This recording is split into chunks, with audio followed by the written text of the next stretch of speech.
de olvidarme. Y voy a compartir pantalla.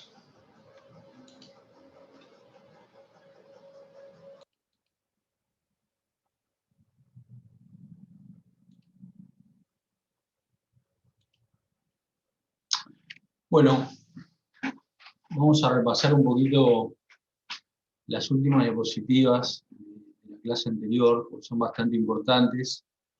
El método con el que vamos a trabajar en la materia es un método de estados límites,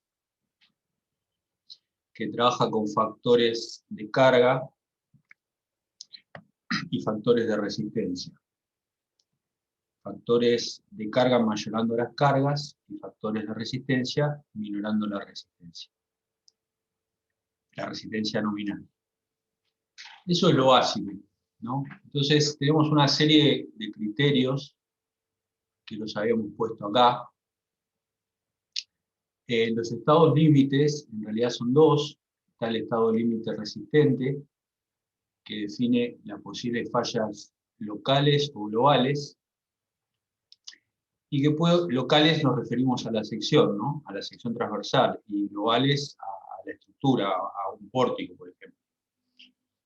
Y puede ocurrir durante la vida útil de la estructura, y por otro lado están los estados límites de servicio, que definen los requisitos funcionales, los de formaciones y vibraciones, básicamente.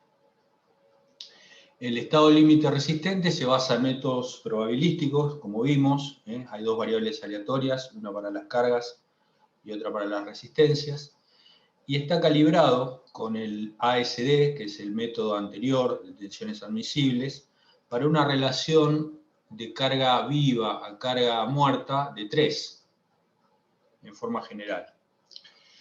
Impone, o sea, para barras a tracción, mejor dicho, ¿no? Pero se puede extender a otros casos.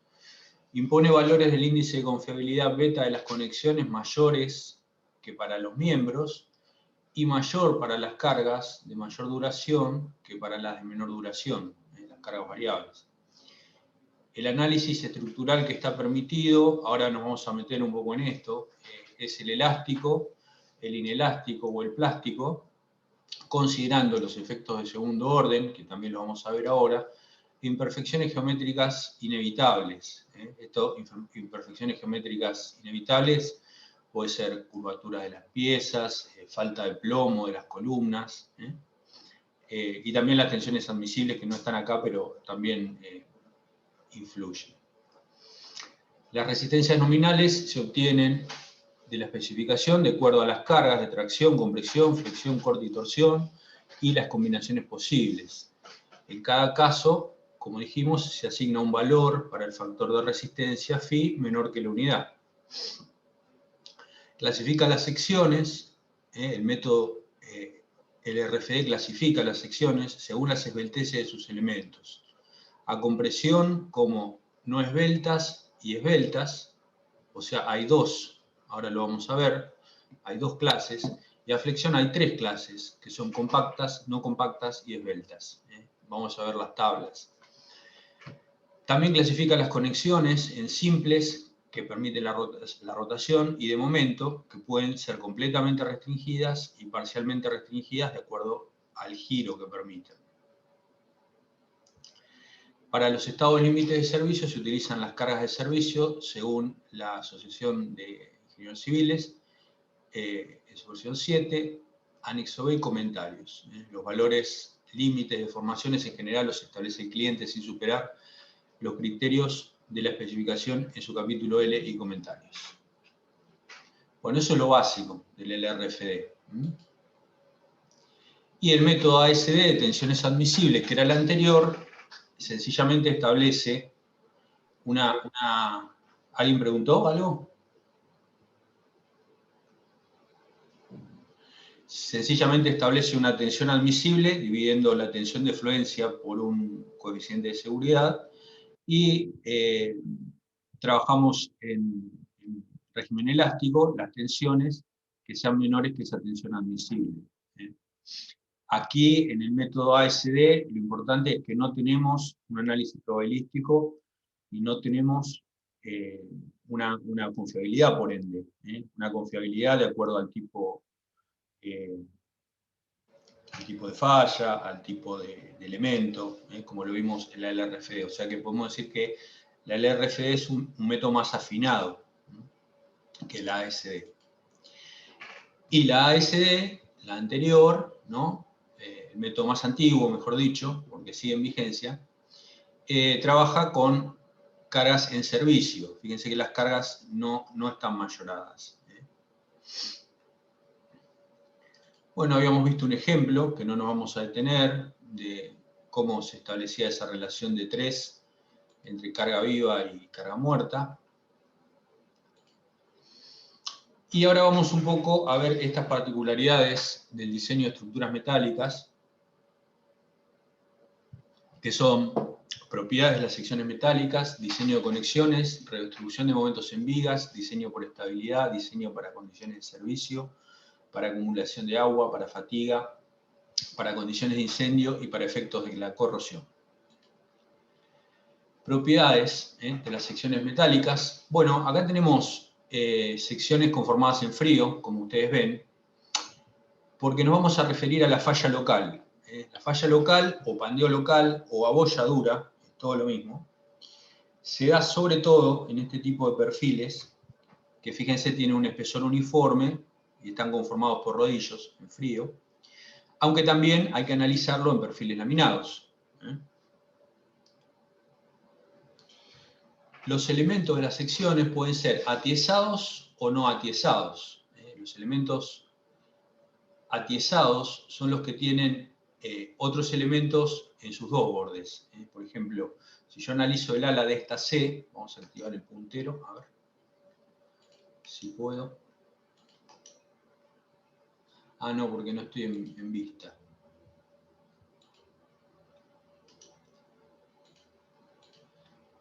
Acá el ala, ¿se ve el puntero? Sí, profesor. Sí, se ve. Sí. Bueno, si yo analizo el ala de este perfil que se llama C, es un elemento atiesado. ¿Por qué? Porque tiene un elemento en uno que lo limita por uno de sus bordes y otro elemento que lo limita en el otro, este labio. Más que lo limita, lo rigidiza, porque lo importante es que ese elemento le brinda una rigidez que sin él no lo tiene.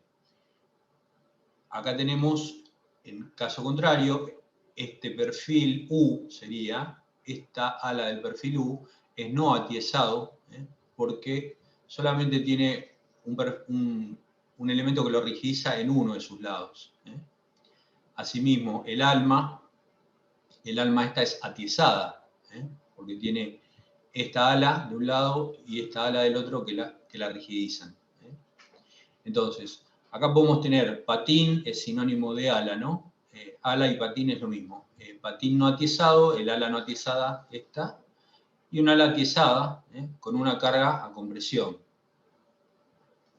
Bueno, como ustedes podrán ver, lo que ocurre es que en un elemento no atiesado, la deformada es distinta, porque no hay colaboración de las fajas que corren en sentido transversal, sino que hay una onda grande de pandeo bastante libre, que en el caso de estar atiesado encuentra resistencia por estas bandas transversales que rigidizan. Entonces, la deformación es distinta y el comportamiento del pandeo es mejor en los elementos atiesados, como este, que en los no atiesados, como este.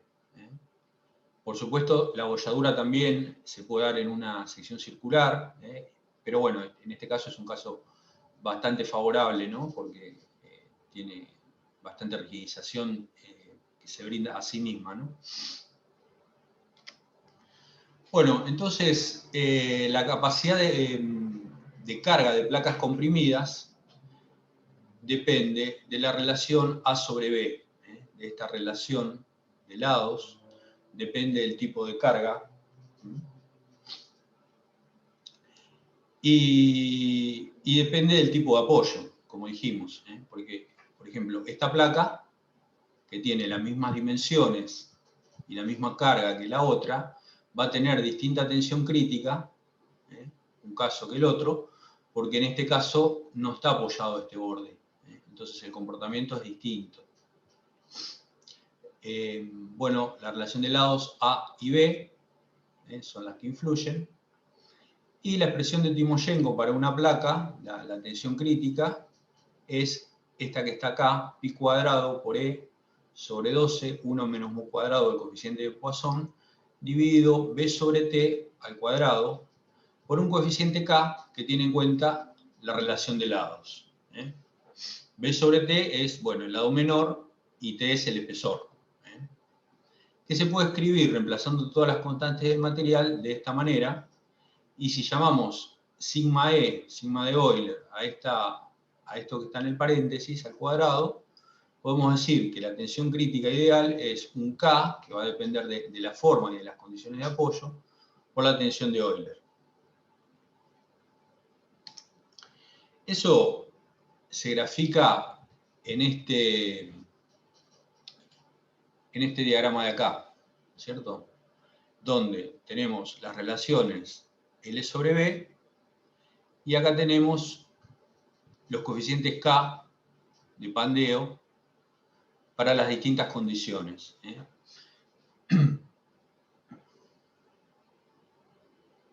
Tenemos estos casos con los valores tipo, que se encuentran para relaciones L sobre B determinadas. Y fíjense que en los casos en que tenemos dos bordes fijos, ¿no es cierto? Dos bordes con apoyo, el coeficiente K, que el mínimo para esta condición es 6,97, es mucho más alto que si tenemos los bordes libres, por ejemplo. En este caso acá, valor de 4. La diferencia entre A y A' es que el caso A es para un borde simplemente apoyado, es decir, que permite la rotación, y el caso punteado A' es con el borde fijo, es decir, que esta chapa tiene continuidad de alguna manera, sigue habiendo otra chapa igual para este lado, o algún elemento que le brinda continuidad y le impide el giro ahí. Entonces, para los casos de A' es mejor que para los casos sin el prima todavía, ¿no?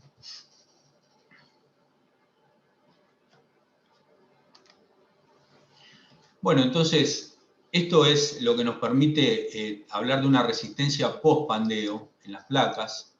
Fíjense que si nosotros analizamos esta placa que está acá, la forma de tomar tensión no va a ser uniforme. ¿Por qué? Porque estas franjas transversales, si yo pienso esto como las que están verticales, las pienso como columnitas, ¿no es cierto? Y las franjas transversales le van a dar de alguna manera apoyo a esas columnitas. ¿Qué pasa? Ese apoyo en el centro, donde esta faja transversal cede mucho, casi no existe. En cambio, en los bordes, donde la faja transversal casi no cede porque está cerca del apoyo, hay una deformación que es mucho menor. Entonces, esto, por una cuestión de rigidez, donde haya menos deformación, se toma más carga, hace que el perfil tensional sea mayor en los bordes que en el centro, y que va a ir aumentando luego de la plastificación de la fibra, como sabemos.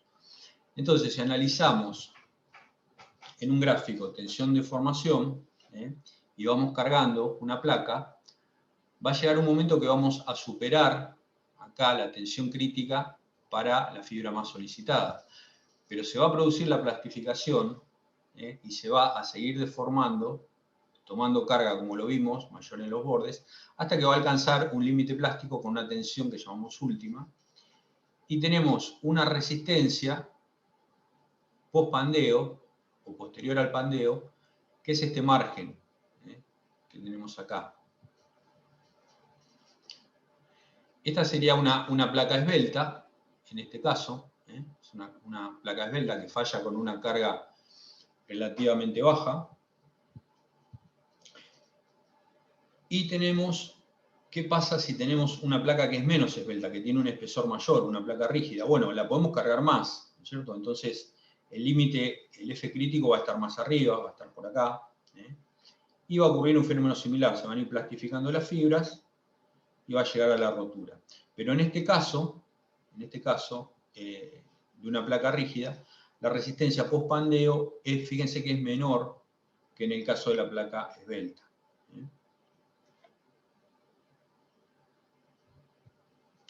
Entonces, acá tenemos, hay elementos que pandean antes de llegar a la tensión de fluencia, incluso considerando el post-pandeo, la sección no logra alcanzar la capacidad resistente nominal. Se deben clasificar las secciones. Claro, la capacidad resistente nominal sería si el pandeo no existiera, ¿no es cierto? Sería acá arriba, sin considerar el pandeo, una placa muy rígida que directamente llegamos a la resistencia de la placa sería la tensión de fluencia por el área.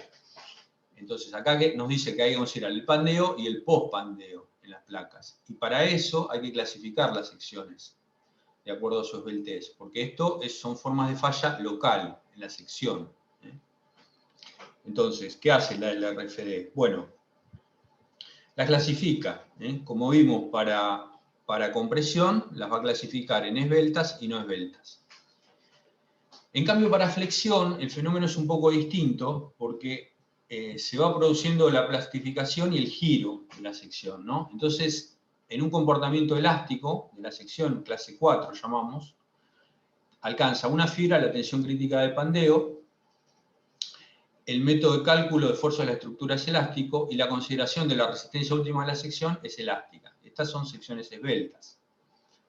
Después tenemos las secciones compactas, que tenemos una plastificación parcial de la sección y una deformación con restricciones. El método cálculo de esfuerzo de la estructura es elástico y hay una resistencia de la sección que se puede considerar en forma plástica, porque la podemos considerar a través del módulo plástico Z. Y después tenemos la plastificación total de la sección, que solo la van a poder alcanzar algunas secciones con gran deformación. Entre esto y esto, entre clase 1 y clase 2, la diferencia que hay es un giro mayor de la sección, ¿no? Acá estamos pidiendo, para llegar a clase 1, un giro mayor, sin romperse de la sección, ¿no? Mayor plasticidad, digamos. Es decir, que la sección no falle localmente para llegar a plastificarse totalmente, ¿no es cierto? Que no pandee. Entonces, vamos a tener secciones esbeltas, secciones no compactas. Secciones esbeltas, si la esbeltez local es mayor que el lambda R.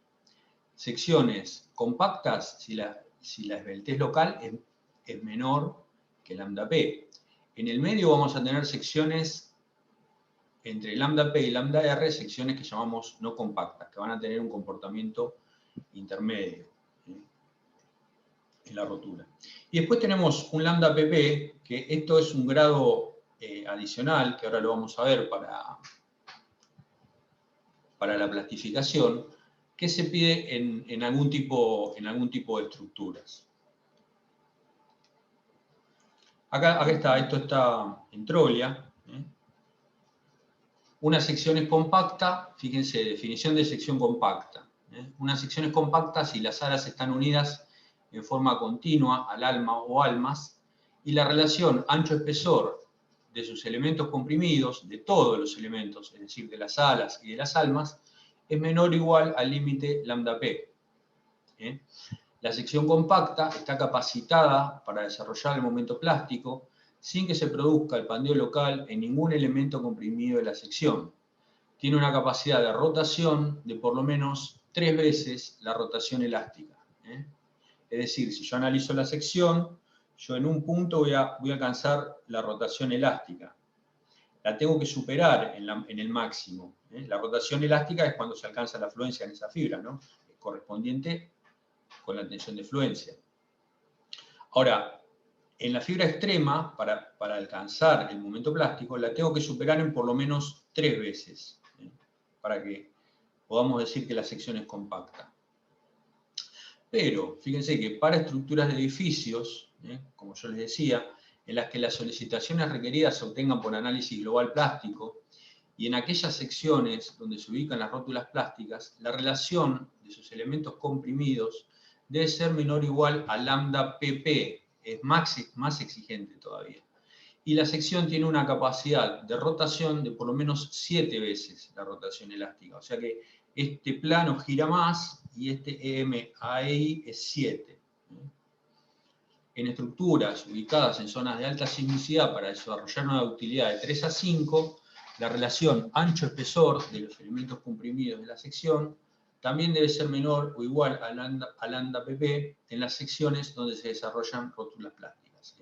Entonces, en determinadas, resumiendo, ¿no? En determinadas estructuras de edificios y en zonas sísmicas, le podemos llegar a exigir a las secciones, le vamos a exigir a las secciones un lambda pp, que es mayor que el lambda pp todavía, secciones más robustas todavía que las secciones compactas.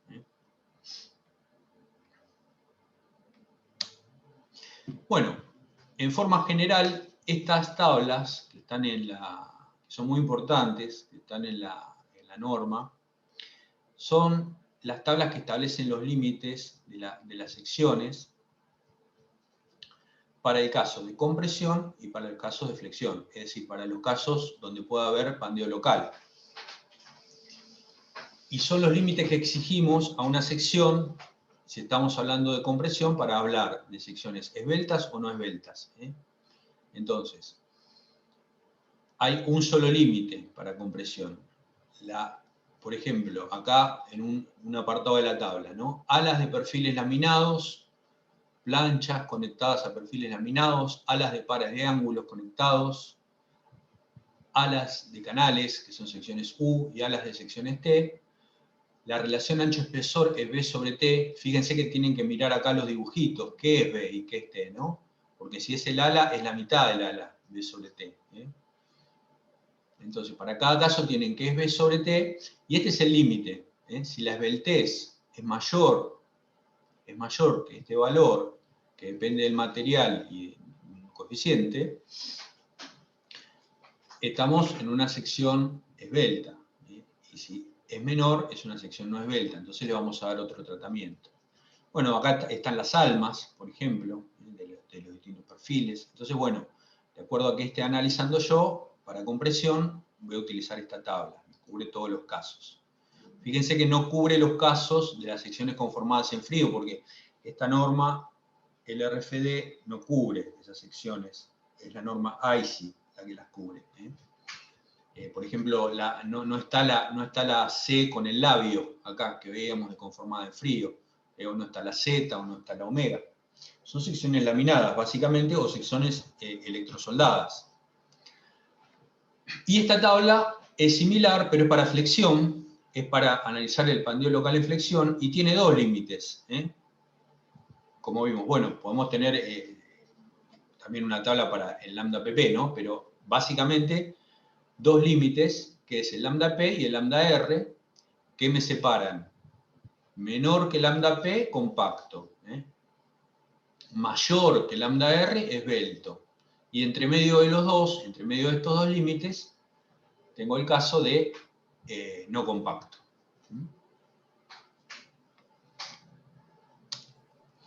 Bueno, eso en cuanto al pandeo local. ¿Alguna pregunta de esto?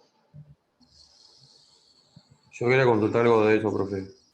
Sí. ¿Cómo hacer en los casos para deducir la esbeltez en las secciones esas que no, laminada que dijo que no estaban en... ¿La lambda pp? Sí. Después te lo averiguo. Igual nosotros en la materia no vamos a usar ese caso. Está bien.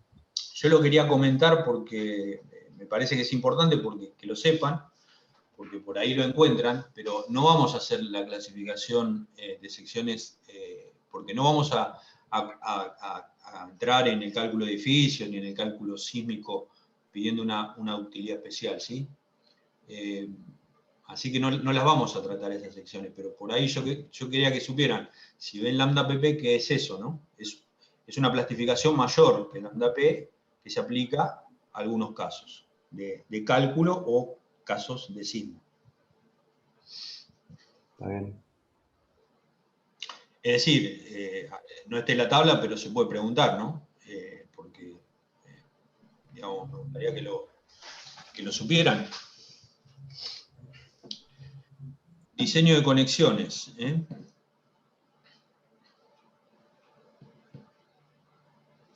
Bueno, acá tenemos los dos casos básicos de conexiones simples, que no toman, se dice que no toman momento, no transmiten momento, no resisten momento. Bueno, puedes usar cualquier expresión de esa, o también se puede decir, bueno, permiten el giro, se las modela como articuladas. Son estas uniones de acá que se hacen en el alma de los perfiles. Y las conexiones a momento, FR, rígidas, restringidas, completamente restringidas, que toman las fuerzas de compresión y tracción de las alas para poder transmitir un par, para poder transmitir un momento, en este caso a la columna, pero puede ser entre dos vigas también, ¿no? Entre una viga que se continúe.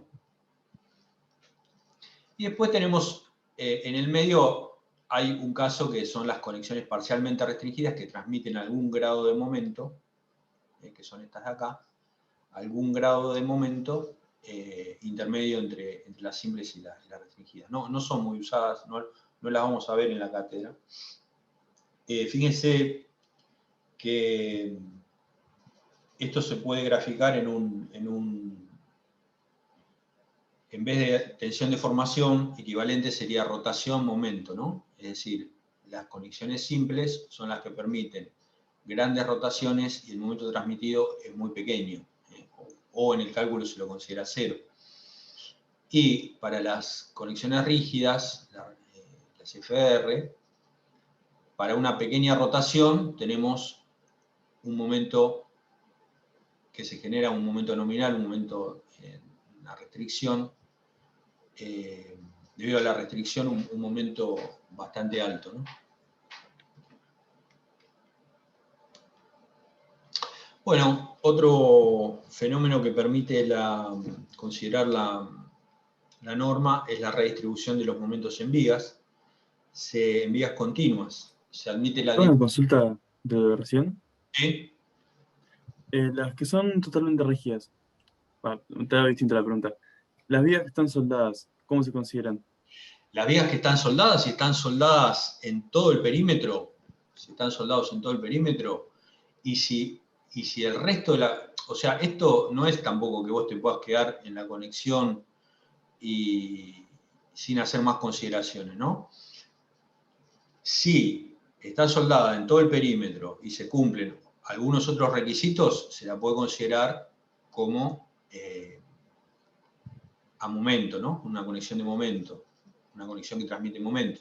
¿Por qué te lo digo esto? Porque ves que acá hay unos elementos que son rigidizadores. Estos elementos están en la columna. Si yo hago sueldo acá, ¿no? Y no pongo ningún rigidizador, por ahí el alma de la columna se abolla y acá existe un giro, ¿no? Pero no debido a que no transmita la soldadura, en este caso, el momento, sino que el giro se provoca en otra parte de la conexión. Por eso Por deformación de la columna. por la deformación del alma de la columna. Por eso yo te digo que hay que cumplir otros requisitos también. Pero, digamos, simplificándolo, si vos soldás toda la vuelta de un doble T, se puede transmitir un momento. Ahora, si vos soldás, también puede pasar que vos sueldes un cordoncito acá en el alma, ¿sí?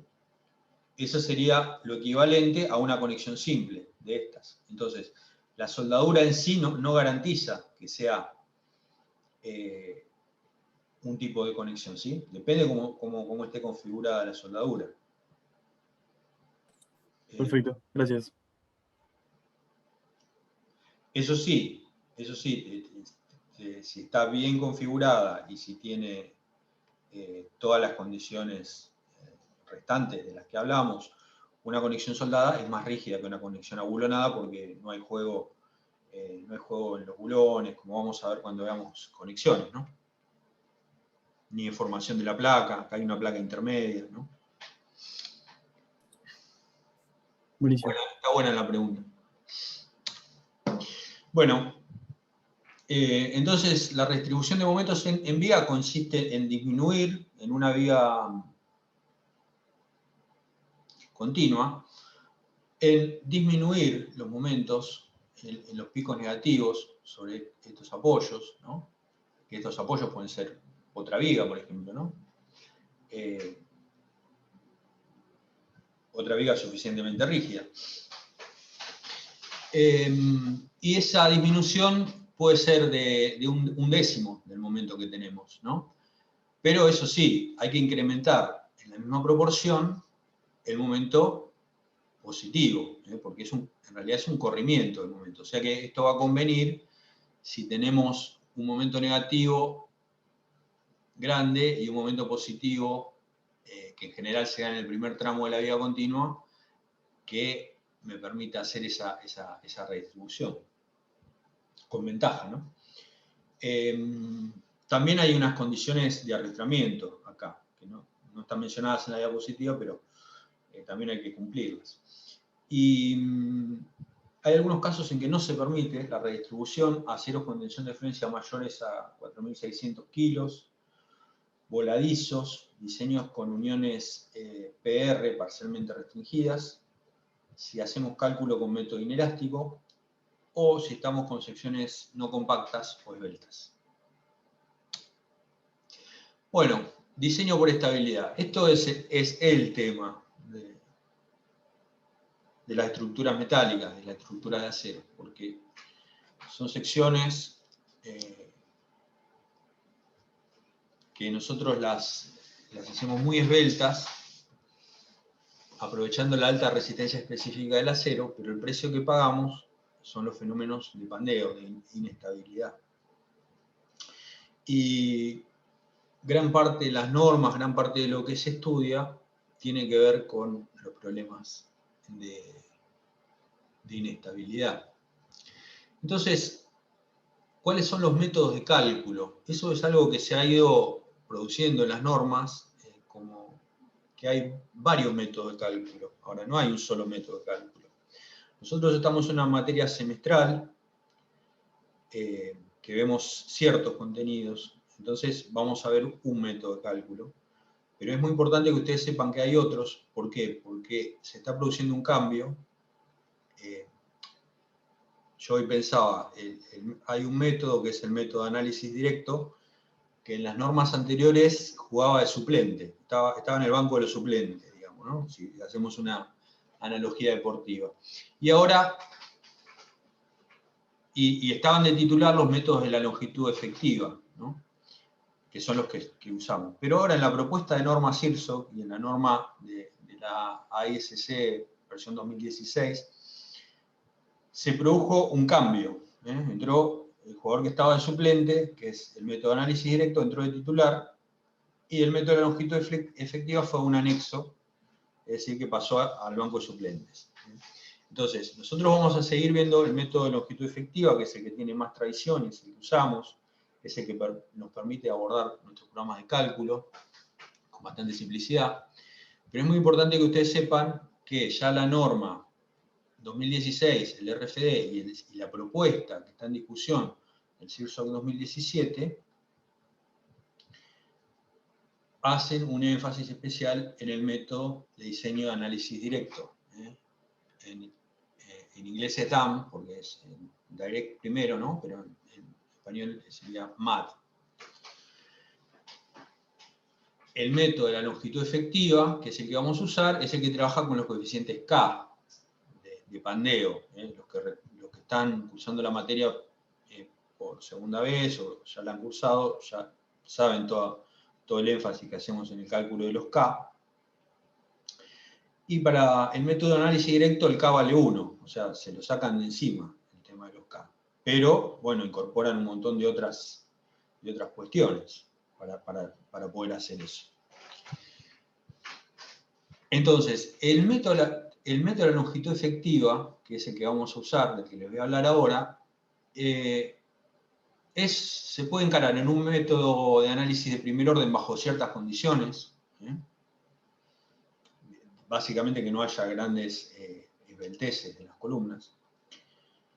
Podemos incorporar un método de diseño por análisis inelástico, es decir, considerando la variación del módulo de elasticidad del acero a medida que cargamos. Esto es un diagrama de tensión de formación no lineal.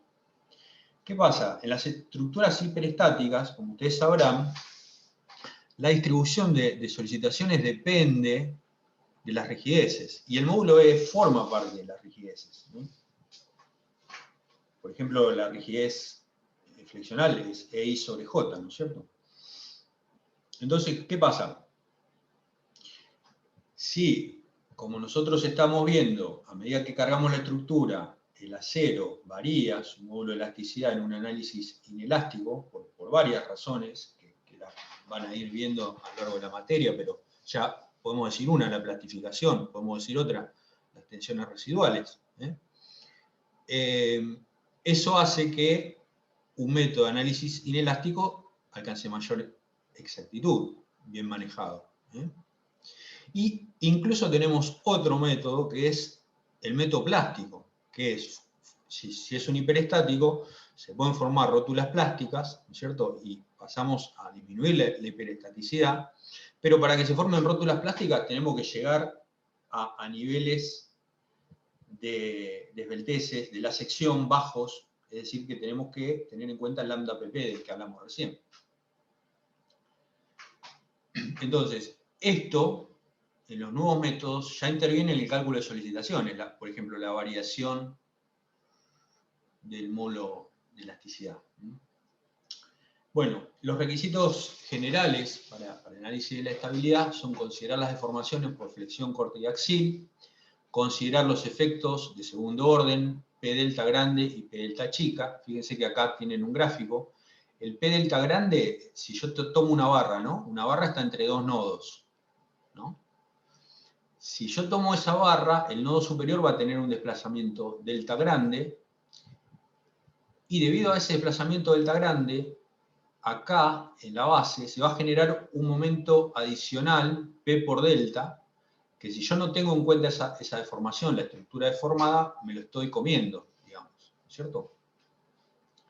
Pero puede ocurrir algo más, puede ocurrir que haya cargas entre el nodo inferior y el nodo superior, y la barra adquiere una curvatura entre esos dos nodos, entonces tengo deformaciones delta chica, que son en el interior de la barra, y también tengo efectos P por delta chica, que es efecto de las cargas actuando en la geometría deformada, o sea, podría decir que acá abajo tengo efectos que son P por delta grande más menos P por delta chica. Entonces, esos son los dos tipos de efectos de segundo orden que podemos considerar, que hay que considerarlos en el cálculo. Por ejemplo, el P por delta grande es fácil de considerar porque los programas, el RAM, el SAP, lo permiten incorporar. El P por delta chica, no. Entonces, bueno, ¿qué nos dice la norma? ¿Cómo lo podemos considerar? Bueno, o cómo lo podemos despreciar. Eso está, entonces hay que estudiarlo.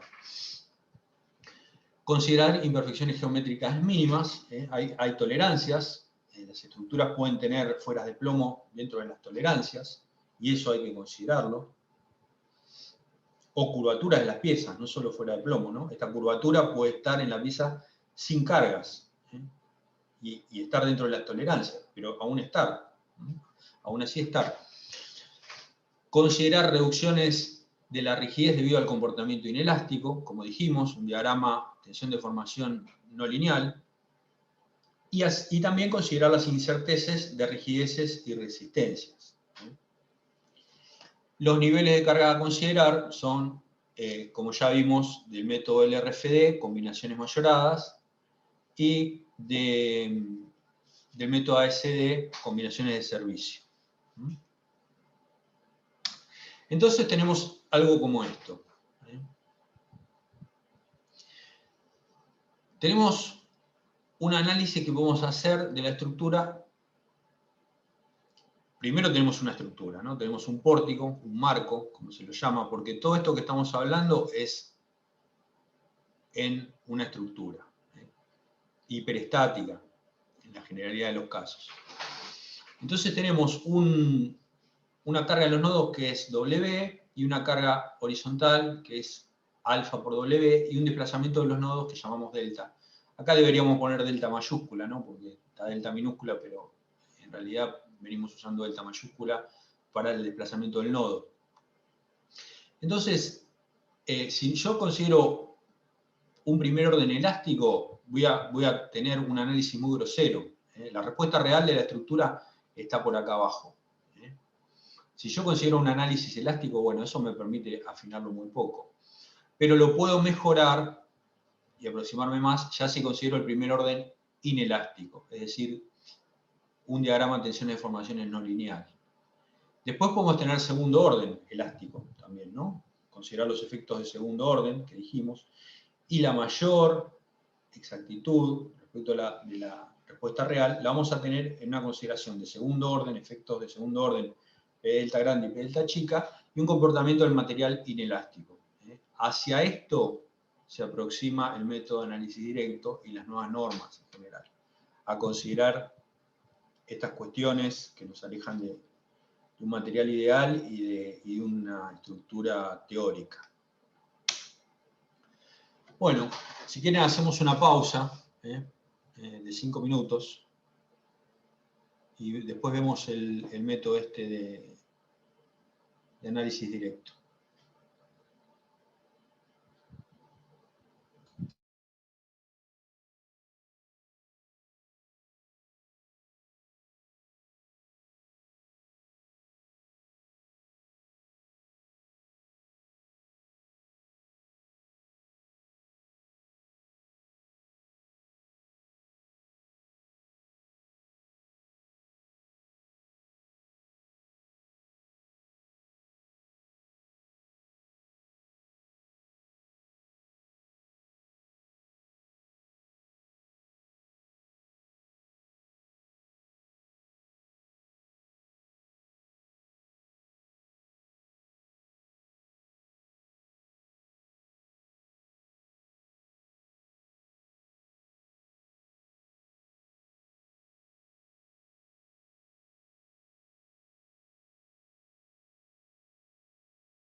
Bueno, vamos a seguir. No sé si me escuchan. ¿Se escucha? Bueno, voy a seguir un poquito más, apenas un poquito más, con este método de análisis directo, porque creo que es la novedad más grande que tiene la norma 2016 y la propuesta de CIRSOC. Como les decía, está tratado en el punto C2 de la norma 2016, es decir, no es un apéndice, sino que ya está en la parte principal de la norma. Y es el método más general en el que nos independizamos de los coeficientes de Pandeo K mediante el modelado directo de los desplazamientos o la introducción de cargas ficticias. El análisis debe considerar las deformaciones por flexión, corte y fuerza axial y todas las deformaciones que contribuyan a los desplazamientos de la estructura. Debe incluir reducciones en todas las rigideces que contribuyen a la estabilidad de la estructura. Debe considerar los efectos P delta grande y pueden despreciarse los P delta chicas solo bajo ciertas condiciones. Entonces está esta tabla CS1, que es la comparación de los requerimientos básicos de estabilidad con las disposiciones específicas. En esta columna tienen el método directo, el método nuevo, que todavía acá no está aprobado, pero que en algún momento se va a aprobar, y la norma 2016 ya está, el RFD. Y este es el método de la disposición de las longitudes efectivas, que es el que vamos a usar.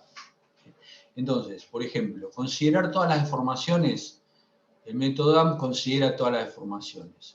La disposición de longitud efectiva, o de los coeficientes K, lo usa, igual a DAM, dice, ¿no? Consideración de los efectos de segundo orden, P delta y P delta, considera el DAM, y longitud efectiva lo considera. Punto 3, consideración de las imperfecciones geométricas. Esto incluye imperfección en la ubicación de las uniones, las que afectan a la respuesta estructural, e imperfecciones de los miembros, los que afectan a la respuesta estructural y la resistencia del miembro. Entonces, está una por una, ¿no? Efecto de las imperfecciones en la posición de las uniones, modelado directo, es decir, en el modelo cálculo, ya lo modelo, o cargas ficticias, el método longitud efectiva, igual a DAM, solo la segunda opción por referencia, es decir, no el modelado directo, sino las cargas ficticias. Efecto de las imperfecciones de los miembros en la respuesta estructural, incluido en la reducción de rigidez. Hay una reducción de rigidez de las secciones especificada en C2.3. Pero ya el método de la longitud efectiva eso no lo consideraba. Es decir, nosotros no lo vamos a ver, porque todas estas cuestiones que empieza a señalar acá, efecto de las imperfecciones en la resistencia de los miembros, consideraciones de inelasticidad, consideraciones de incertezas, todos estos efectos, la norma actual, están considerados en el uso de K por L en el análisis del Pandeo, para hablar groseramente. En cambio, el método de análisis directo, como el K ya lo toma igual a 1, hace de cada uno de estos puntos un tratamiento específico. Y acá les indica dónde está tratado eso. Entonces, esta tabla la considero muy importante para diferenciar ambos métodos. Si bien no lo vamos a dar, el método de análisis directo, supongo que en los años por venir va a ir tomando cada vez más importancia, en la cátedra lo vamos a investigar, y posiblemente en unos años estemos dando este método, ¿cierto? Y también cuando yo digo se puede hacer una pregunta, no me refiero a las preguntas que puedan hacer ustedes, sino que se puede preguntar en forma general, en algún parcial o en el final, bueno, ¿qué es esto del método DAM? Porque lo estamos explicando en sus pautas básicas, ¿no? Y acá les incorporé un link de Troglia, Daniel, es el hijo del autor del libro, creo, de las jornadas de la AIE, donde hizo un análisis de las diferencias que tiene la propuesta de la norma actual respecto a las anteriores. Y bueno, el tema que trata con más detalle es este método acá. Otra diferencia que tiene las normas, la propuesta de norma respecto de la norma en vigencia acá en Argentina, es que incluye las ASD, las normas de detenciones admisibles, así como lo hacen las normas americanas actuales, porque, digamos, en Estados Unidos, bueno, fueron por la LRFD, pero los ingenieros en gran medida siguieron usando lo que sabían, entonces se da la paradoja que en normas más nuevas se volvió, de alguna manera, a incorporar la posibilidad de usar la ASD, la norma de detenciones admisibles. Bueno.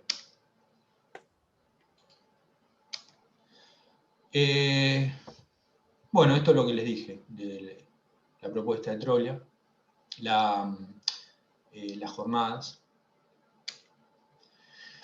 Y esto son disposiciones de servicio, disposiciones generales, cargas de servicio. Es decir, acá vamos a trabajar con estas combinaciones sin mayorar, que son las mismas que usa la ASD, son combinaciones de servicio. Disposiciones generales, las cargas de servicio, el destino de la estructura y la determinación de exigencia. ¿Cuál va a ser la exigencia? Esto puede ser de acuerdo a los materiales que usen los revestimientos, por ejemplo el vidrio, las estructuras que tienen cierres vidriados a veces establecen condiciones de exigencia, el confort, el mobiliario que haya, el posible daño al mobiliario por vibraciones, sobre todo en zonas sísmicas. Contraflechas, ¿qué son las contraflechas? Bueno, las flechas es la deformación máxima de una viga, ¿no? La contraflecha es una deformación contraria que se da, sobre todo en vigas de gran longitud, para tratar de compensar las deformaciones de las cargas muertas. Entonces, de esa manera, cuando la estructura entra en servicio, ya tiene una deformación contraria a la que va a sufrir y está compensada de alguna manera y queda la deformación que vaya a tener por sobrecargas o cargas accidentales. Los valores de las deformaciones, el tradicional para una viga es L sobre 300. Actualmente están un poco menores que estas, están en el apéndice L del CIRSO 301, la pueden consultar ahí. Los desplazamientos laterales, llamados deriva, están entre H sobre 100, es una condición básica para un galpón, y H sobre 600, por ahí para estructuras que tienen puente grúas, o como les digo, cerramientos que se pueden fisurar, rajar, romper. Desplazamiento, velocidad y aceleración debidos al viento, vibraciones, expansión y contracción, deslizamiento de conexiones. Después cuando veamos conexiones vamos a ver que hay conexiones que son a corte y aplastamiento, en que el deslizamiento no es crítico, y hay otras conexiones que les damos una precarga para que funcionen en deslizamiento crítico, es decir, que no se va a producir el aplastamiento de la zona de los tornillos.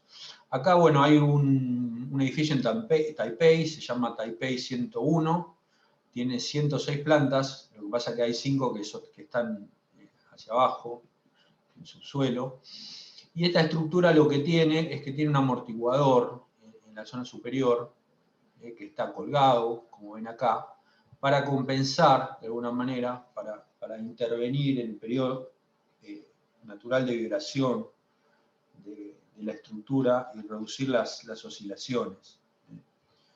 Encontré un video muy interesante de un agente de Chile que planteó para un edificio bastante más bajo, ¿no? Pero creo que 80 metros de altura, un amortiguador de masa sintonizada, muy similar a esto mismo, y lo pueden ver, dura 11 minutos más o menos, y ahí cuentan, bueno, un poco cómo se diseña, sobre qué principios, cómo se montó, bueno, porque esto creo que pesa 150 toneladas, esta bola, en un momento el ingeniero decía, bueno, no se puede subir con ningún elemento una bola de 150 toneladas a 80 metros de altura, ¿no? Entonces, bueno, por eso tiene esta forma, ¿no? Que son como fajas, pues son discos, está formado por discos, y se van subiendo los discos, llegué a esa conclusión. Y bueno, y después tiene unas cadenas y unos amortiguadores para cumplir su función. No vamos a entrar en detalle de esto, pero la condición es, el propósito es reducir las vibraciones, proteger el mobiliario y no generar un disconfort. Bueno, esto ya lo vimos, son las combinaciones de servicio.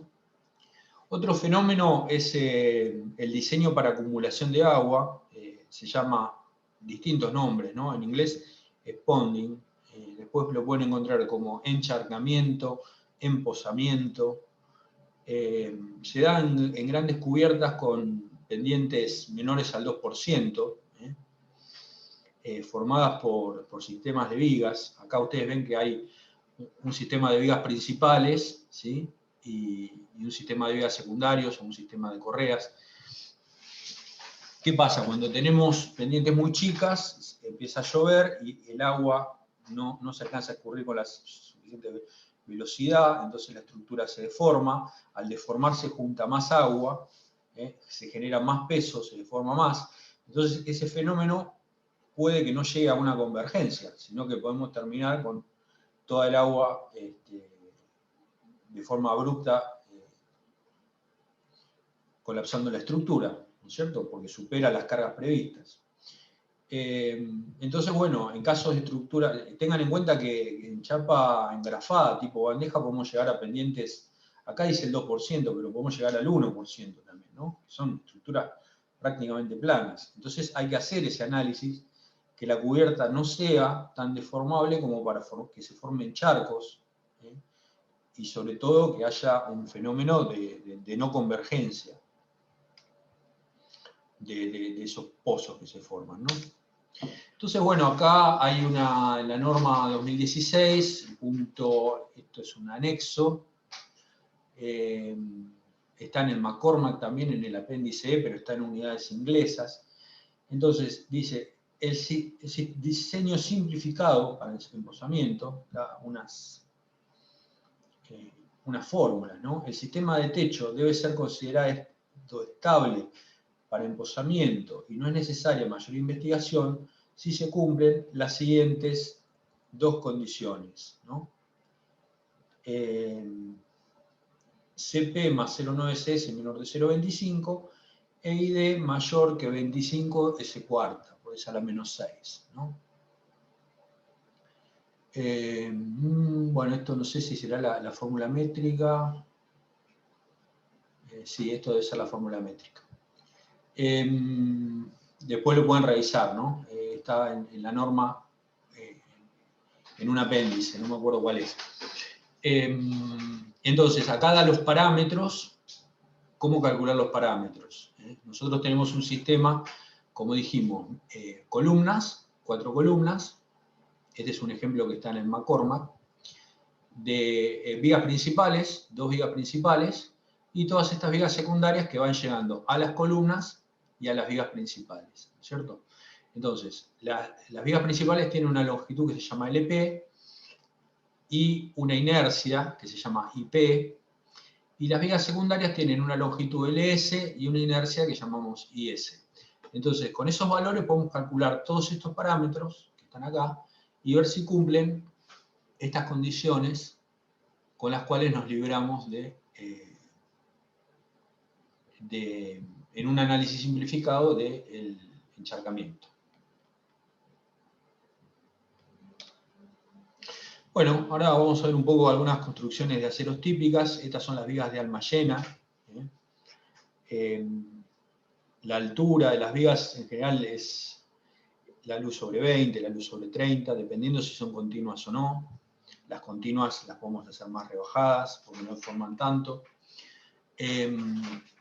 Bueno, es un doble T que puede ser comercial, laminada caliente, o se puede armar a partir de chapas electrosoldadas. Acá ven en la cercanía de los apoyos, o también puede ser donde haya una carga concentrada, que haya que disponer algún rigidizador, porque la idea de estas vigas es hacerlas bien altas, lo más altas posibles dentro del rango que nos estamos manejando, y con el alma solamente lo suficiente para darle continuidad a la viga y para transmitir el corte. Pero ¿qué pasa? Hay zonas donde el valor del corte sea tan alto que ese espesor del alma no me alcance para tomar las cargas. Entonces disponemos rigidizadores como estos que ven acá, en la cercanía de los apoyos. Después, bueno, estas vigas pueden tener también agujeros para conductos en el alma, en algunas zonas. Esto se puede calcular, hay una guía de diseño de la ISC que está en inglés, que permite considerar aberturas en vigas.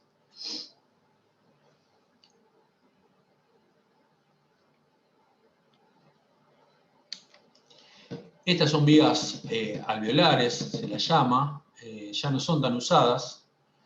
Estaba escuchando la clase que dio el ingeniero Roca el cuatrimestre anterior y decía que se usaron en la década del 60 con bastante furor, y ahora es cierto que no se las usa tanto, ¿no? Es doble T, se corta así a soplete, ¿cierto? Con esta forma.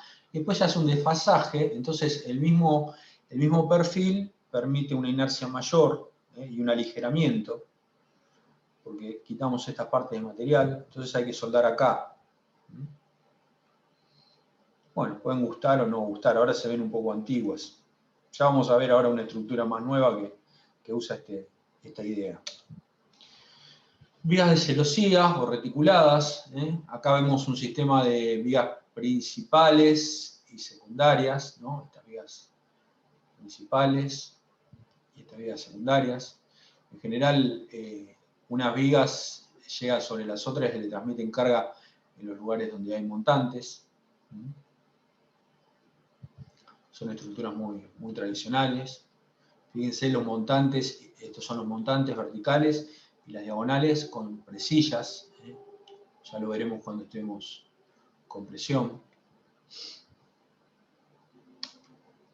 Y también las vigas Vierendel, que las vigas son vigas reticuladas, pero que no tienen diagonales, por lo tanto transmiten momento internamente. Los montantes, por ejemplo, al llegar a los cordones, se transmite un momento, por eso están estas cartelas, estas zonas reforzadas, son los puntos de momento máximo, y los puntos de momento cero son los puntos en la mitad del tramo, ¿no? Esa es una característica de estas vigas. Pueden tener el cordón superior en forma de arco, pero bueno, estas ya no trabajan en esfuerzos directos, sino que trabajan también a momento interno. Los pórticos de alma llena, pórticos, ya los vimos, son una estructura muy, muy difundida hoy en día. Pórtico de inercia variable, como dijimos, disponemos mayor inercia. Estos son pórticos articulados, entonces en la base la sección es menor, y el mayor momento corresponde con la mayor inercia en esta zona.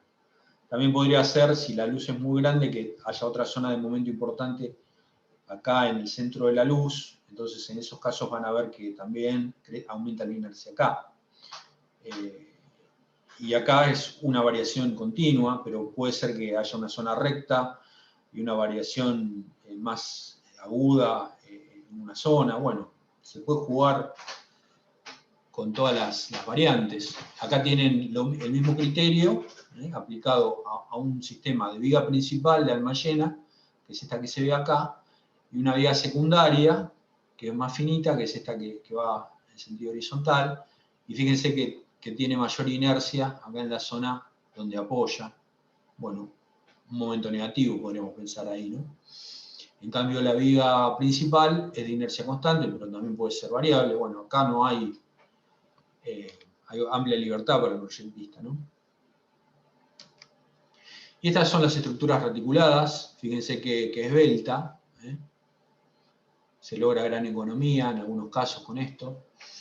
Tenemos montantes y diagonales. Y acá tenemos un montante intermedio, porque ¿qué pasa? Ahí las correas están con una modulación que es de la mitad de la modulación de la viga. Entonces, si yo dejo esta correa sin este montante, va a provocar flexión en el cordón superior de la viga. Y eso se trata de evitar para que trabaje a esfuerzos directos. Y también a la vez, este elemento corta la longitud de pandeo de este cordón en el sentido del eje más débil. Ya lo vamos a ver. Fíjense que la condición de pandeo, la condición frente a la compresión de este cordón inferior es peor porque va de acá hasta acá. En cambio, el cordón superior va de acá hasta acá, ¿no? Por este elemento que corta. Las columnas también son reticuladas en este caso. Pueden ver las correas de cierre lateral y las de cubierta. Y estos son híbridos. Profe, Sí. te hago una consulta en la figura anterior. Sí. Viste que a la diagonal le llega a la diagonal, digamos, que cruza de lado a lado, le cae en el punto ahí, en el medio. ¿Ahí no le generaría momento a esa diagonal, no? No, porque está tomada por este. Está tomada por esta de acá. O sea, acá tenés un sistema que siempre triangular. Si vos en un reticulado vas formando triángulos, no se generan momentos. Es decir, si vos decís, bueno, hay una carga que actúa en esta dirección, ¿no es cierto?, de esta diagonal, ¿a dónde va a parar? ¿Le provoca flexión a esta? No, porque esa componente la puede tomar esta, ¿no es cierto? Sí, está bien. Practiquen eso, véanlo, descomposición de barras. El año pasado, en 2 ocasiones, tomé descomposición de barras en los parciales, muy sencilla, y no lo resolvieron bien. No sé si porque no prestaron atención. Bueno, traten de repasar cómo se resuelve un reticulado, ¿no? De estructuras, lo tienen que haber visto. Entonces, es muy sencillo, pero hay que refrescarlo. Bueno, estos son pórticos híbridos. ¿Por qué llaman híbridos? Bueno, porque las columnas son de alma llena y las vigas son enrejadas o reticuladas. Reúne un poco las condiciones de las dos anteriores que vimos, ¿no? Fíjense que las columnas de alma llena en este caso son de sección constante. Pueden ser perfectamente un perfil laminado. O un perfil soldado a partir de chapa, que seguramente lo aprovecharemos mejor y podremos bajar los kilos de acero. Bueno, y esta es pórticos en el plano de edificios con entrepisos. Esta es la gran división que hacemos entre los pórticos. Por ejemplo, frente al pandeo, ¿no? Porque yo les hablaba de los K de pandeo, ya lo vamos a ver en detalle, pero una cosa es un pórtico indesplazable y otra es un pórtico desplazable. El pórtico desplazable, bueno, frente a cargas horizontales y verticales, se las arregla solo por su propio monolitismo o rigidez interna para tomar las cargas horizontales. Es decir, que las toma por flexión. Se deforma, ven que las barras tienen toda esta curvatura y los nodos se conservan rígidos. Entonces, por trabajo interno de flexión, va a deformar. Entonces, cuando yo considero esta columna, forma parte de un pórtico desplazable. Y estos pórticos se consideran indesplazables, son prácticamente indesplazables, por la acción de las cruces de arrastramiento, ¿sí? Es decir, la rigidez que ofrecen estas barras al trabajar a tracción, es decir, podemos considerar que frente a cargas que vienen de izquierda a derecha, va a trabajar esta barra que llega al punto B a tracción, y la barra inversa, bueno, podemos considerar que no trabaja, es lo más habitual, pero la rigidez a tracción es tan grande de esta barra que el trabajo interno a flexión del pórtico prácticamente no existe. Se toma toda la fuerza por tracción acá. Entonces no hay desplazamiento horizontal. Y estos son los pórticos indesplazables. Esta es la gran división que hacemos, como decíamos, en el análisis de los K de Pandeo en el método de las longitudes efectivas. Bueno, y acá está una estructura desplazable. Esta es una estructura que, debido a todos estos sistemas de cruces, que la cubren en su totalidad prácticamente, se podría considerar indesplazable. Por supuesto que todo esto merece un análisis más fino, pero estamos hablando de grandes divisiones. Bueno, estructuras en el espacio, estructuras de simple napa. Napa es una palabra media rara, pero puede ser capa también, ¿no? Fíjense que este es el planetario de acá de la Ciudad de La Plata. Es una cúpula que tiene un solo plano curvo, ¿no? De barras. Las barras trabajan a esfuerzos directos, estas estructuras resisten por forma, y bueno, todo el misterio está en estas piezas especiales, diseñadas, patentadas, que son las que permiten tomar a cada barra en la dirección que llega y darle la forma a estas estructuras. Y esta es una cubierta de doble napa. Fíjense que hay una napa a la altura del cordón superior y otra a la altura del cordón inferior, y después, bueno, baja hacia los apoyos, pero acá no habría otra napa, ¿no? Es un descenso al apoyo. Bueno, estas son estructuras bastante usadas en grandes luces de alrededor de 30 metros, permiten bastante economía, en centros de distribución, ¿no? En estaciones, bueno, se las puede ver bastante. Bueno, acá hay un detalle del nudo, acá hay un voladizo, ¿no? Cómo se puede formular un voladizo con este sistema. Y de doble napa con curvatura, tenemos el ejemplo este del Palacio Sant Jordi, en Barcelona, en los Juegos Olímpicos 1995. Es decir, ya cuando tenemos luces bastante más grandes, un factor adicional a la doble napa es generar una curvatura para que la forma contribuya. Es el caso de esta estructura. Seguramente si la buscan ahí en Estructurae la van a encontrar y van a poder ver más diapositivas, el comportamiento. Este es un caso también de una estructura de doble napa, una cúpula, creo que es la iglesia de San Nicolás, de una reparación que hubo que hacer. Y después, estructuras espaciales específicas, soportes de líneas de alta tensión, cómo pueden tener distinta geometría, de acuerdo a las luces, a las alturas, ¿no? que tengamos que abarcar.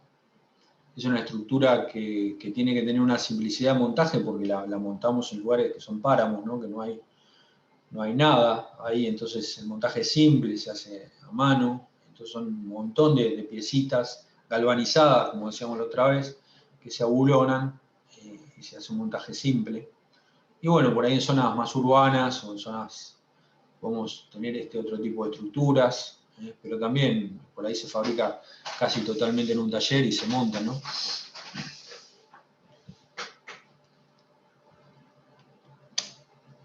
Planas con curvatura, que serían tanques, tanques de combustibles, estructuras soldadas, pueden ser combustibles líquidos o gaseosos, en el caso de estas esferas. Estructuras colgantes, el puente colgante del Golden Gate, San Francisco, es casi un ícono. Vano mayor o un ícono directamente, ¿no? Vano mayor, 1280 metros, construido en 1937, ingeniero Joseph Strauss. Y después este que ya lo mencionamos, el Banco de Hong Kong y Shanghái, del arquitecto Norman Foster, que bueno, en el que los pisos cuelgan, las cargas van hacia arriba y después bajan, ¿no? Y acá hay otra estructura de Foster, me acordé cuando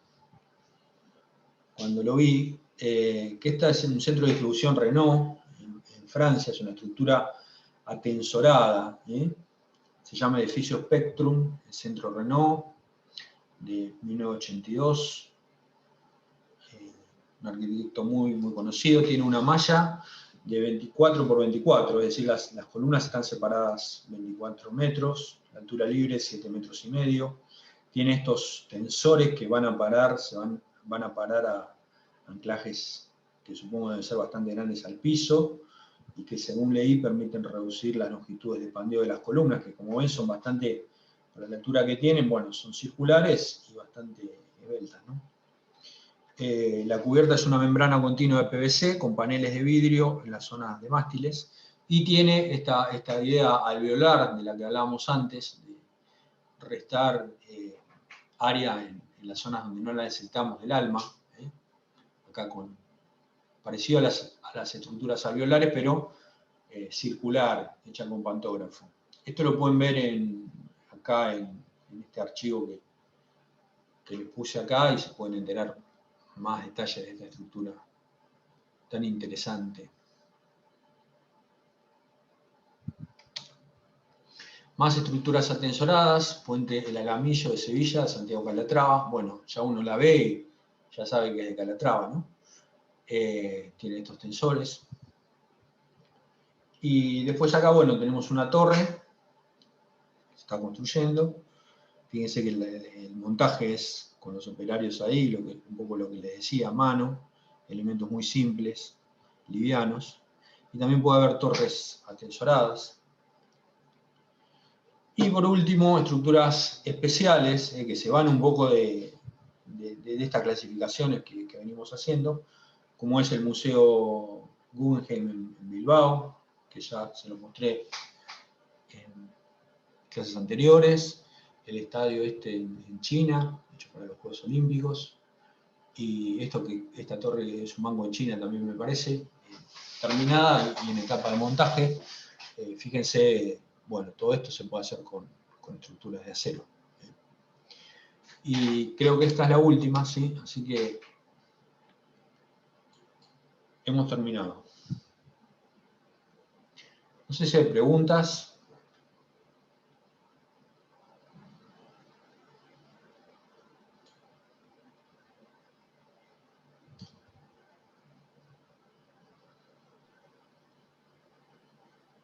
¿Me están escuchando?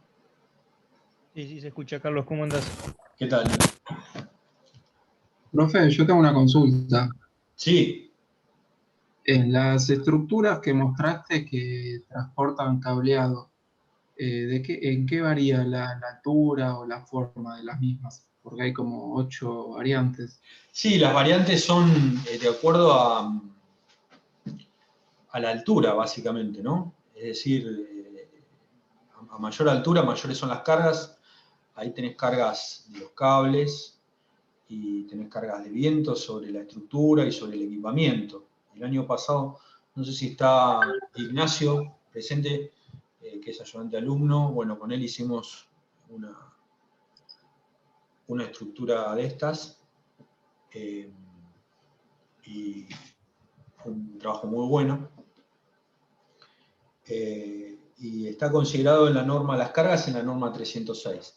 Y el diseño, bueno, hay diseños típicos, ¿no? Pero básicamente depende de la altura, porque a mayor altura se necesita mayor rigidez para que sea una estructura económica. Entonces, posiblemente tengamos que separar más las columnas, bueno, ir buscando la forma óptima. Bien, gracias. De nada.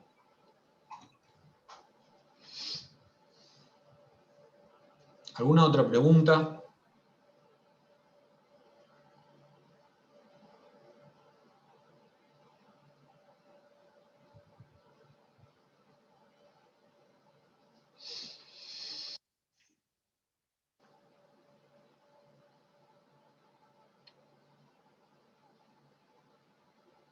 Parece que no.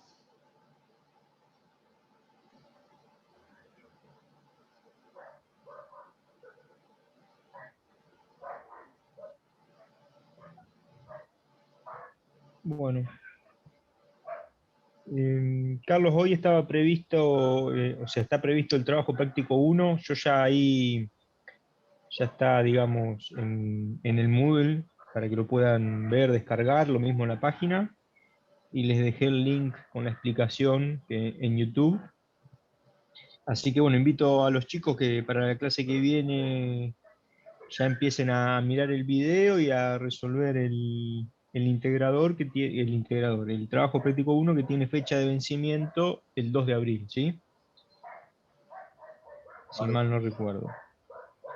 Que es feriado, ¿no? O se traslada al 2 de abril.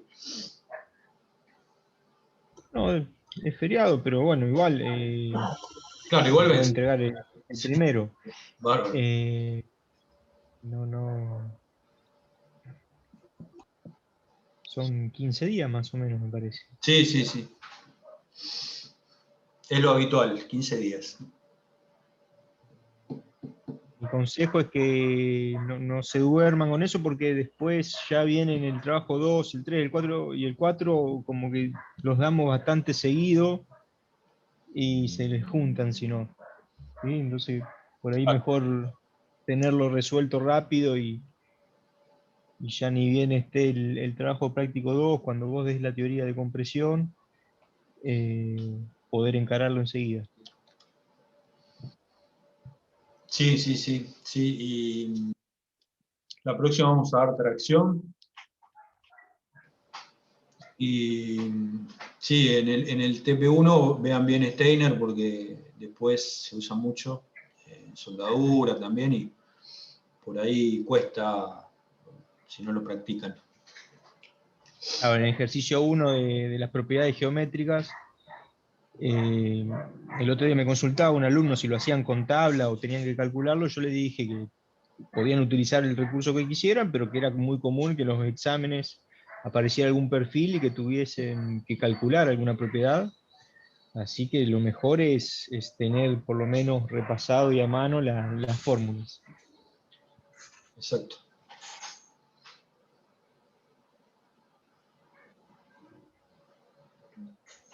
Bueno, entonces si no hay más consultas, pasamos al trabajo en comisiones. Yo Sí, ahí recién te mandé, le mandé a todos el Excel con los grupos, se agregó una comisión. bueno, Hoy te puse los mails todos. bueno, gracias. Sí, yo ya tenía preparados los temas para las dos comisiones, pero si se agrega una más, vamos a tener que preparar un tema más del integrador, ¿no? Sí. Bueno, Bueno, mis alumnos se pueden quedar acá, vamos a usar acá este Zoom, y a los demás dale, los dale, despido hasta perfecto. el lunes y buen fin de semana. Dale, gracias Chao, igualmente, Carlos. gracias. Igualmente. Gracias. Chao, Toyo, gracias. Chau. Chao, Carlos, hasta luego. Gracias. Hasta luego. Nada más. Chao.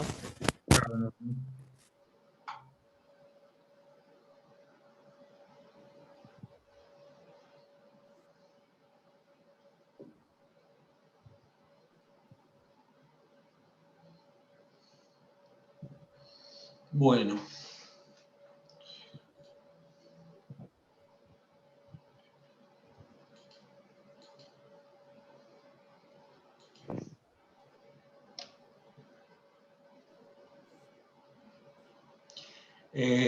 Acá veo alumnos que ya tienen aprobado el integrador y los prácticos, ¿puede ser?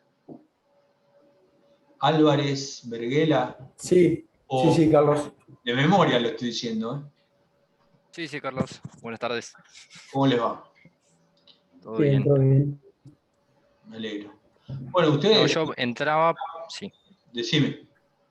No, que entraba porque la clase pasada no pude estar Ah, y bueno, para avisar de que sí, que estaba cursando la materia, así que para que me tengas en cuenta en la cursada. bueno, sí, y tenedme en cuenta vos también a mí si tenés preguntas o consultas. Un poco los que tienen aprobado, creo que el tema es que hagan consultas sobre los prácticos y sobre los temas en general, como para que les vayan bien los parciales, ¿no? Perfecto. Bien. Este año agregamos unos módulos de lectura para reforzar un poco la parte teórica de los PowerPoint. Así que están ahí disponibles. Para los módulos 1, 2 y 3 está en el módulo 1, dice módulo ML1, pero abarca, y lo dice, los módulos 1, 2 y 3. Hay un apunte de propiedades del acero que está traducido, no es un apunte, es una traducción mía de un libro muy bueno, Salmon & Johnson, y más que nada para propiedades del acero. Así que vean los temas, ármenlos un poco, como para poder dar respuesta a los parciales. Perfecto, Buenísimo. Carlos. Bueno, a ver, de las comisiones, voy a pasar lista ahora.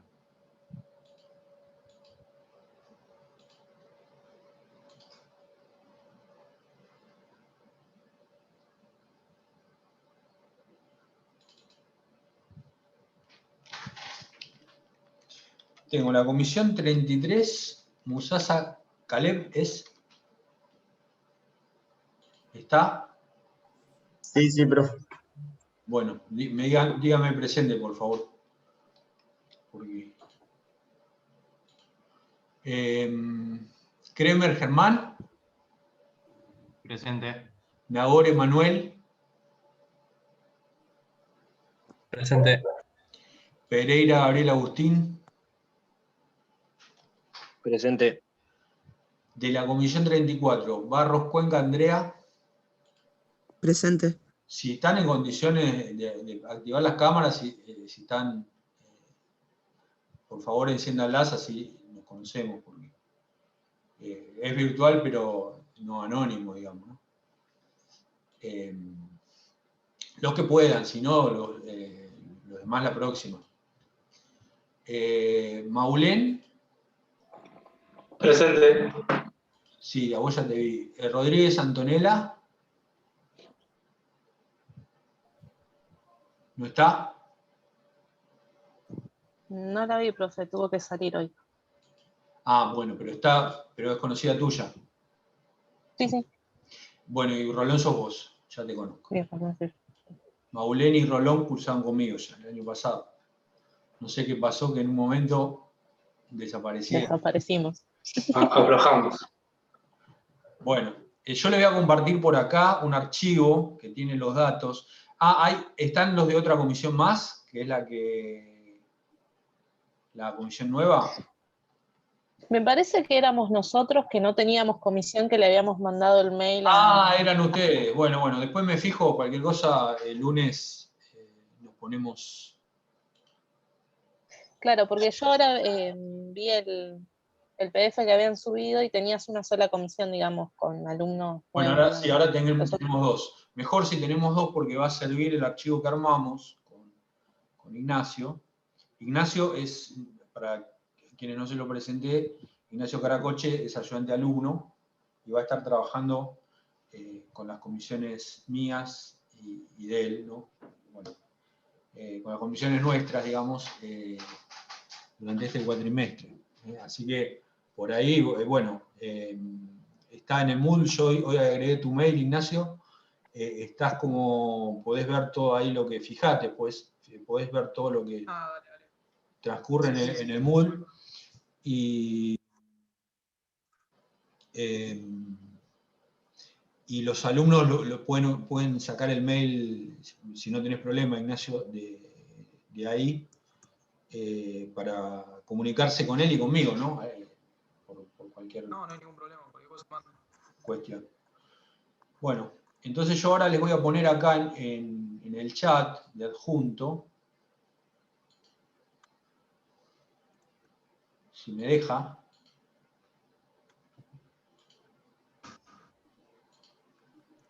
No sé por qué no. Ahí está. A ver si lo encuentro. Datos, integrador, comisiones. Bueno, ahí están los datos. Yo ahora voy a compartir pantalla y lo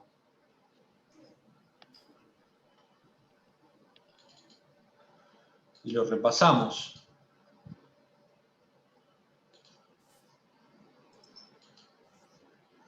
Acá está la comisión 33. La base es el archivo que les pasé la clase pasada, el de Gerdau. ¿Todos lo tienen?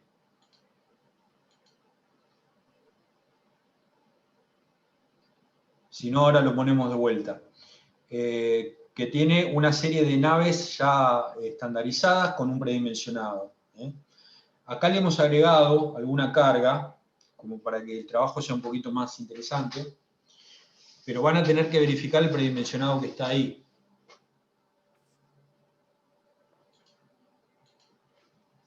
¿Están viendo ustedes lo que estoy mostrando? Sí, sí. Ah. El Excel. Bueno, la comisión, porque me pone acá que está en pausa, la función de compartir pantalla, no sé. Entonces, la comisión 33 tiene ubicación Mar del Plata, ancho de la nave 25 metros, altura del nudo 9 metros, separación Pero ahí está mostrando la lista de las comisiones. Ah. ¿Y por qué no me deja? A ver. ¿Tendrás compartida solo una pestaña? Puede ser. Sí. En vez de toda la pantalla. Acá está, a ver. ¿Ahora sí? Así. Bueno, sí. Comisión 33, ubicación Mar del Plata, ancho 25 metros de la nave, altura del nudo 9 metros, separación entre pórticos 6 metros, pendiente 10%, largo de la nave, un múltiplo de la separación, ¿no? 48, 8 vanos van a tener, un puente de grúa de 3 toneladas y sin nieve. O sea que la carga extra que tienen respecto al folleto de Gerdau es el puente de grúa de 3 toneladas. Con lo cual, los perfiles van a estar ahí. No sabemos si van a verificar o no. Pero si no es el que está ahí, bueno, va a ser un poquito mayor, con lo cual el predimensionado nos va a servir. Y la comisión 34, ubicación Maquinchao, Río Negro, que es tomar sin sismo, porque hay una zona que es sin sismo. El ancho es 30 metros de la nave, la altura del nudo son 6 metros, la separación entre pórticos 6 metros, la pendiente 10%, largo de la nave 54, 6 por 9, puente de grúa no hay, y nieve sí. El valor de la nieve y los valores del viento, todas las cargas atmosféricas, lo tienen que sacar de las normas, ¿sí? Cuando toman el predimensionado, el apunte de Gerdau, le voy a mostrar, a ver si lo encuentro.